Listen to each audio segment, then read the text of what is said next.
Well, listen, first of all, it's the Monmouth University poll, so you guys should know by now that the Monmouth University poll is created just to aggravate me. Just look at Patrick Murray and his tweets. There couldn't be a less objective pollster about Christie in America. The guy's an advocate. He's a liberal advocate. So I've never paid attention to the Monmouth poll in New Jersey. I've never paid, and by the way, it's the Monmouth University poll. Anybody really care? I think nationally people are on the edge of their seat waiting for the Monmouth University poll to come out. And please, stop. And it's funded by a former liberal owner of the Asbury Park Press.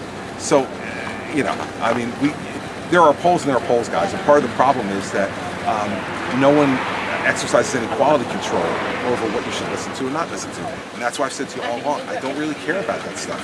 And the only reason anybody cares right now is because the way Fox is doing the top 10 thing on the national polls is the only reason anybody at this point would care about polls. Because if you look at the history of polling at this stage of a presidential race, it's so non-indicative of what the ultimate result is going to be that the only reason anybody cares, the only reason I care, is the top 10 situation with the Fox News poll. Otherwise, who would care at this point? You can tell. A lot of these folks have not made up their minds. They, to say in that poll, like the Monmouth poll, 14% of the people are undecided. I think it's much more likely that 14% are decided and not undecided. So I don't worry about that stuff. And I think what's much more indicative, Matt, is what you saw last night. This is the way you win in New Hampshire.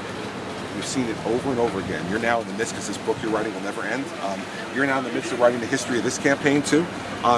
You're going to see, if you look back on the history of all the different campaigns up here that have been written, the way you win up here is you come up here the most, you spend the most time, you meet people face to face, and then when they decide in the last 10 days, which is when most people in New Hampshire decide, they're going to remember the time they saw you here at this place in July and the time they saw you. I mean, there was a guy in there who said, I came to listen to you in February, I came to see you in April, now I came last night. And now you would think I got that guy, right? He's like, I'm close.